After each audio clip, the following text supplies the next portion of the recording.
तुम्बा नाम का गांव था। उस गांव में एक बुढ़िया अपने पोते के साथ रहती थी। उनका घर एक सुनसान जगह पर था। उनके घर के आसपास किसी गांव वाले ने अपना घर नहीं बनाया था, क्योंकि सबको पता था कि उस घर में रहने वाली बुढ़िया श्रापित है। उसे एक शैतान का श्राप लगा था। उसका चेहरा बहुत डरावना हो गया था। उसका पोता उसे जंजीरों से बांध कर रखता था। उसके चेहरे में 2 बड़ी बड़ी कीलें लगी हुई थी। कभी कभी उसके अंदर का हैवान जाग उठता था तो वह अपने पोते को भी खाने की कोशिश करती थी। कहाँ मर गया तू?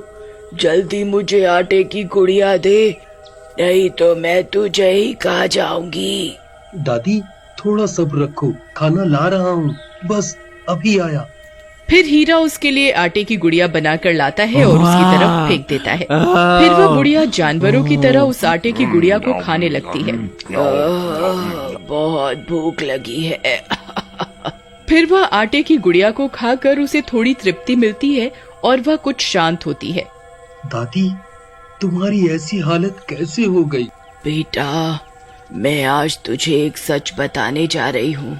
इसके बारे में किसी गांव वाले को नहीं बताना, नहीं तो अनर्थ हो जाएगा। बहुत साल पहले मुझे जंगल में एक खजाने के बारे में पता चला था। उसे पाने के लिए मैं कुएं में उतरी।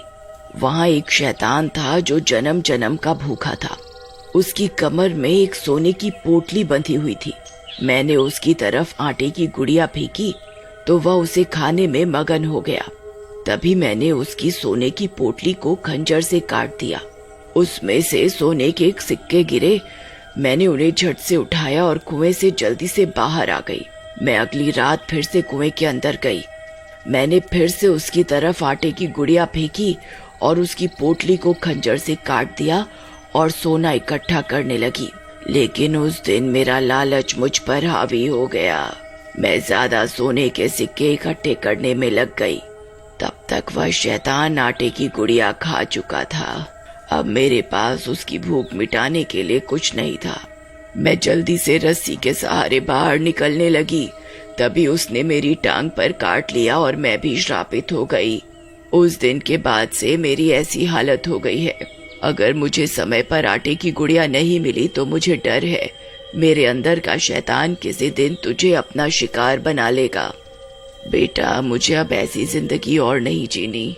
मुझे मुक्ति दे दे। मैं अब थक चुकी हूँ। मैं किसी दिन तेरी जान ले लूंगी। मुझ पर एक कृपा कर, मुझे अब मुक्ति दिलवा दे बेटा। लेकिन दादी, मैं इस श्राप से आपको मुक्ति कैसे दिलवाऊं? बेटा, मेरे शरीर को आग के हवाले कर दे, इससे मुझे मुक्ति मिल जाएगी। लेकिन तू कभी खजाने के लालच में उस कुएं की तरफ मत जाना। फिर हीरा से अपनी दादी की हालत देखी नहीं जाती और वह अपने झोपड़े में आग लगा देता है और उसकी दादी को मुक्ति दिलवा देता है। अब मुझे कुएं में जाकर उस शैतान से खजाना लाना ही होगा। फिर एक दिन हीरा आटे की गुड़िया बनाता है और उस कुएं में उतर जाता है। हे दानव, कहाँ है तू? देख, मैं तेरे लिए आटे की गुड़िया लाया हूँ। आ, जल्दी आ जा। तभी आटे की गुड़िया की महक सूंघकर वह शैतान वहाँ आ जाता है। उसे देखकर हीरा की सिट्टी पिट्टी गुल हो जाती है। अरे मर गए रे। दादी की बात तो सच निकली। यहाँ तो सच में एक शैतान है। फिर वह शैतान उसकी ओर बढ़ने लगता है। तभी हीरा उसकी तरफ आटे की गुड़िया को फेंक देता है और वह शैतान उसे खाने लगता है। इसी का मौका उठाकर हीरा खंजर से उसकी सोने के सिक्कों की पोटली को फाड़ देता है और उसमें से सारे सोने के सिक्कों को इधर उधर बिखेर देता है। फिर सोने के सिक्के उठाना शुरू कर देता है। उसका लालच बढ़ता जाता है और वह सिक्के उठाने लगता है। तभी वह शैतान पूरी आटे की गुड़िया को खत्म करने वाला होता है। अरे मर गए रे। ये नास मिटा तो इतनी जल्दी पूरी गुड़िया ही खा गया। ये गुड़िया खत्म होते ही मुझ पर हमला करेगा। मुझे अभी यहाँ से निकलना होगा। हाँ। फिर हीरा जल्दी से रस्सी पकड़कर ऊपर कुएं से बाहर निकलने लगता है। तभी वह शैतान पूरी गुड़िया खा लेता है और उसका ध्यान हीरा की तरफ जाता है। तब वो भी रस्सी पकड़कर कुएं से बाहर निकलने की कोशिश करता है। लेकिन जैसे ही उसका हाथ कुएं से बाहर निकलता है वह जलने लगता है। और जलने से बचने के लिए वह फिर से कुएं के अंदर चला जाता है और अपने सोने के सिक्कों को वापस बटोरने लगता है। अरे वाह, आज तो मजा आ गया। मेरे हाथ 5 सोने के सिक्के लग गए। एक काम करता हूँ, कल बहुत सारी आटे की गुड़िया लेकर आऊंगा, फिर वो शैतान उन्हें खाने में मगन हो जाएगा और मैं सारे सिक्कों को इकट्ठा कर लूंगा। वाह। फिर इतना सोचकर हीरा आटे की गुड़िया बनाना शुरू कर देता है और 5 आटे की गुड़िया तैयार कर लेता है। मेरी तरकीब जरूर काम करेगी। फिर वह रात होने का इंतजार करता है। कुछ ही देर में रात हो जाती है और वह सारे आटे की गुड़िया एक पोटली में डालता है और कुएं में उतर जाता है। शैतान, कहाँ है तू? देख, तेरे लिए बहुत सारा खाना लाया हूँ। तभी सामने से 5 शैतान आ जाते हैं। हीरा उन 5 को देखकर दंग रह जाता है। अरे मर गए रे, दादी ने तो एक ही शैतान के बारे में बताया था, ये 5 कहाँ से आ गए? अब मैं क्या करूं? कहीं मैंने कोई गलती तो नहीं कर दी? मैं रोज एक गुड़िया लाता था तो एक ही शैतान आता था। हे भगवान, ये मैंने क्या गलती कर दी? इसके बारे में तो मैंने सोचा ही नहीं। अब क्या करूं? तभी वहाँ 5 शैतान आ जाते हैं और वे भूख के मारे तड़प रहे होते हैं। एक काम करता हूँ, इन 5 को एक एक गुड़िया खाने को दे देता हूँ, इससे मुझे यहाँ से भागने का वक्त मिल जाएगा। हाँ। फिर हीरा एक आटे की गुड़िया एक शैतान की ओर फेंकता है तो 5 शैतान उस गुड़िया के ऊपर टूट पड़ते हैं। कोई उसकी टांग खा जाता है तो कोई उसका सिर, और पलक झपकते वो 5 मिलकर उस गुड़िया को खा जाते हैं। अरे मर गए रे, इन 5 ने मिलकर एक झटके में गुड़िया हजम कर ली। अब क्या करूं? यहाँ से कैसे निकलूं? कैसे निकलूं? फिर वह बची हुई 4 गुड़िया को एक साथ उनकी तरफ फेंक देता है। 5 में से 4 शैतानों को एक एक गुड़िया मिल जाती है।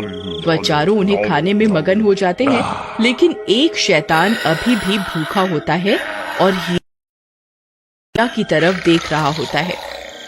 अरे मर गया रे, इस नास मिटे के हिस्से में तो कुछ आया ही नहीं। अरे भागो रे, भागो रे। फिर जैसे ही हीरा रस्सी पकड़कर ऊपर से निकलने की कोशिश करता है, वो 5वां शैतान उसकी टांग पकड़ लेता है और उसकी टांग पर काट खाता है। अरे मर गया रे! अरे कम्बख्त, छोड़ मेरी टांग। अरे ये तूने क्या कर दिया कम्बख्त? फिर हीरा किसी तरह कुएं से बाहर निकलता है। अरे बहुत दर्द हो रहा है रे। हाय, अब मैं क्या करूं? कहीं वो दादी वाला श्राप मुझे भी तो नहीं लग जाएगा? कोई है? कोई मेरी मदद करो, कोई मेरी मदद करो। फिर देखते ही देखते हीरा भी शैतान में बदल जाता है। उसे भी श्राप लग जाता है। फिर हीरा अपने दोनों हाथ और पैरों के सहारे चलने लगता है। उसे बहुत भूख लगती है और वह आटे की गुड़िया की खोज में पूरे गांव में भटकने लगता है। मुझे बहुत भूख लगी है। मैं किसी को नहीं छोड़ूंगा।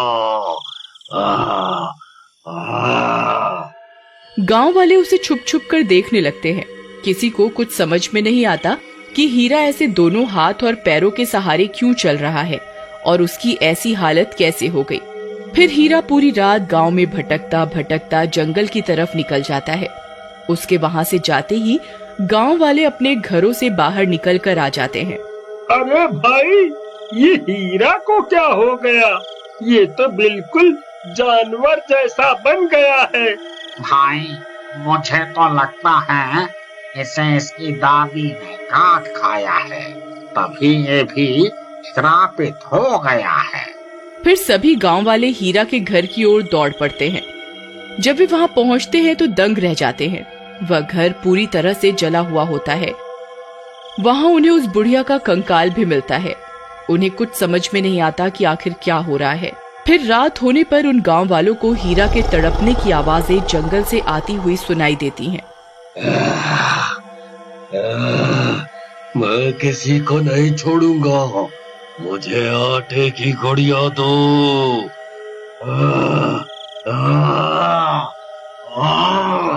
मुझसे और बर्दाश्त नहीं होता।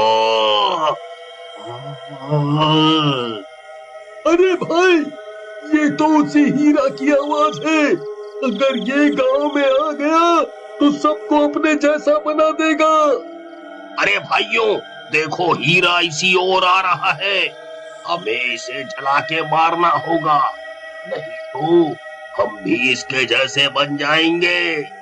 फिर जैसे ही हीरा वहां पहुंचता है, सभी गांव वाले मशाल उसकी तरफ फेंक देते हैं और हीरा जलने लगता है। गांव वालों, तुम्हारा बहुत बहुत शुक्रिया, तुमने मुझे मुक्ति दिलवा दी। मैं लालची बन गया था। मुक्ति। लेकिन वह कुएं का दानव आज भी उस कुएं में अपने शिकार का इंतजार कर रहा